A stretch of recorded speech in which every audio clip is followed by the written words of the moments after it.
The U.S. Embassy in Turkey has announced that it has suspended all non-immigrant visa services at its diplomatic facilities across the country. The move follows the arrest earlier this week of a Turkish member of staff working at the U.S. consulate in Istanbul. The Turkish government claims that he has links to the FETO group, which has been accused of being behind last year's failed coup. Let's get more on this and speak to TRT World's Adis Tianchan, who's live for us in Washington. Adis, good to see you.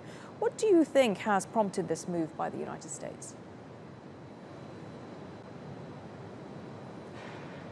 Well, in a statement we received from the U.S. Embassy in Ankara, American officials are citing what they call as the failure by the Turkish government to protect their diplomatic mission and personnel. And let me just quote that exact line. They said that recent events have forced the United States government to reassess the commitment of government of Turkey to the security of U.S. mission and personnel. Now, according to some of the local reports in Turkey, 2 people have been detained in alleged connection to the FETO organization, which is considered a terror group in Turkey and is blamed for the failed coup attempt that took place almost a year ago. We understand that these people were Turkish local nationals who worked for the U.S. diplomatic mission in Turkey, but they were under investigation by Turkish officials for their alleged connection to FETO. Adis, was a move like this expected?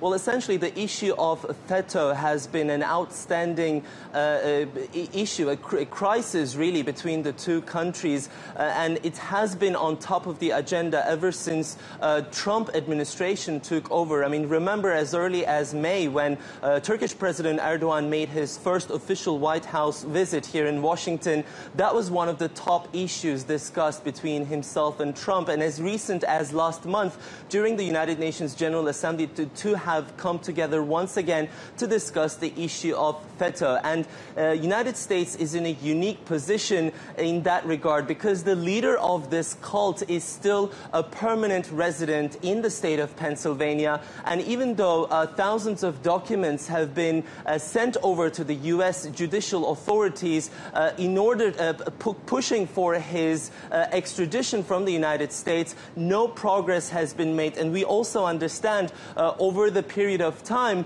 this lack of this progress has also caused a lot of frustration and disappointment among the Turkish diplomatic officials here in Washington as well. We've been in dialogue in contact with some of them, and they continuously express their disappointment in the U.S. officials for not doing enough regarding the FETO issue. And now that it turns out, and if these reports are true, if the investigations reveal that indeed these 2 Turkish nationals working for the U.S. missions inside Turkey really have solid connections with the FETO group, I think this is only going to worsen this crisis between the 2 countries. So let's get the view from Ankara. We can go straight to Andrew Hopkins, who is in the Turkish capital. Andrew, presumably Turkey's not going to be happy about this. Have we had any reaction yet from Turkish authorities? No official reaction yet from the Turkish Foreign Ministry, but this move is likely to affect thousands of people, not just Turkish tourists who want to go to the United States, but other expats who live here and also Iranians as well who have to fly via Turkey to the United States because there's no US diplomatic representation in their own country.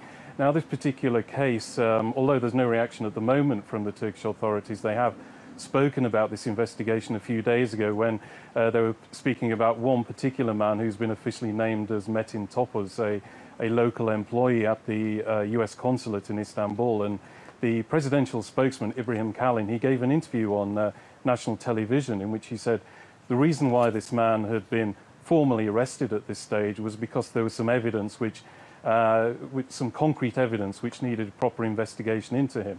And he mentioned one aspect in particular, one particular allegation in which he said this man is accused of having a telephone conversation with another man called Adil Öksüz. Adil Öksüz is the number 2 suspect in the failed coup attempt of July the 15th last year. And this telephone conversation is alleged to have taken place just a couple of days after that failed coup attempt last year. And at the time, Turkish authorities were also keen to point out this man is a local employee at the consulate. He's not actually part of the diplomatic staff there, so as such, he doesn't qualify for diplomatic immunity. OK, many thanks for that, Andrew Hopkins, our correspondent there in Ankara.